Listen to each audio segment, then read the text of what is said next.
আগামীকাল ত্রয়োদশ জাতীয় সংসদের প্রথম অধিবেশনে বিএনপির সংসদ সদস্যরা সংবিধান সংস্কার পরিষদের সদস্য হিসেবে শপথ নিতে সম্মত হবে এবং সরকার রাষ্ট্রপতিকে সরানোর প্রতিক্রিয়া শুরু করবে বলে আশা করছেন এনসিপির আহ্বায়ক নাহিদ ইসলাম।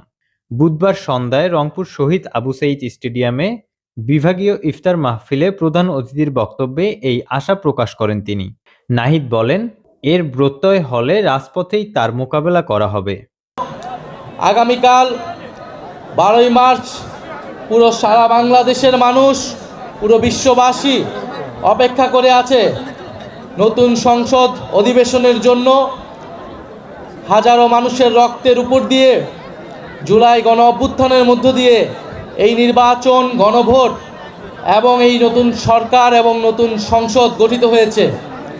ফলে আমাদের প্রত্যাশা থাকবে, শুধু প্রত্যাশা নয়, আমাদের দাবি, এবং আমরা অবশ্যই সেটা আদায় করে ছাড়বো। সেটা হচ্ছে সংস্কারের দাবি, সংবিধান সংস্কার পরিষদের দাবি, উচ্চকক্ষের দাবি এবং নতুন বাংলাদেশের দাবি।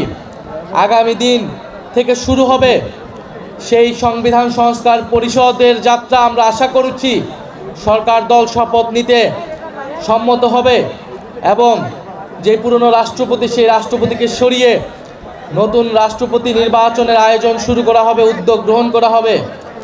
যদি এর কোনো ব্যত্যয় ঘটে, আপনারা সবই দেখছেন, সবই বুঝেন, সবই জানেন কারা এর জন্য দায়ী, কারা বাধা তৈরি করবে, আপনারা সেগুলো দেখবেন। আপনাদের প্রতি আহ্বান থাকবে, আপনারা যার যার জায়গা থেকে সোচ্চার হবেন।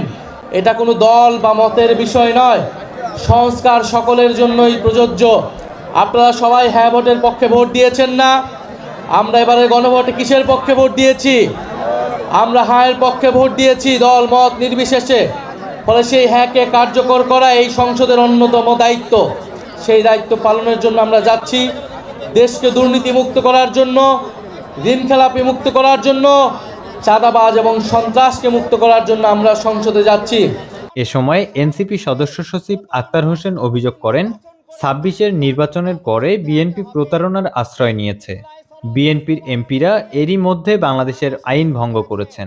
অন্যদিকে মুখ্য সমন্বয়ক নাসির উদ্দিন পাটোয়ারি বলেছেন, আগামীকাল নির্ধারিত হবে বাংলাদেশ গণতন্ত্রের পথে যাবে নাকি স্বৈরতন্ত্রের পথে যাবে। যদি স্বৈরতন্ত্রের পক্ষে যায় তাহলে আরেকটি বিপ্লবের জন্য প্রস্তুত থাকতে হবে। আর উত্তরাঞ্চলীয় মুখ্য সংগঠক সার্জিস আলম আগামীকাল জুলাই যোদ্ধা, জুলাই শহীদ পরিবার, আহত পরিবারকে আগামীকাল জাতীয় সংসদ ভবনের সামনে অবস্থান নেওয়ার আহ্বান জানিয়েছেন।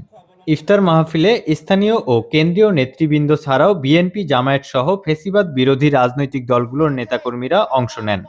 ইফতার সামগ্রী না দেয়ায় শতাধিক গণমাধ্যম কর্মী ইফতার না করেই অনুষ্ঠানস্থল ত্যাগ করেন।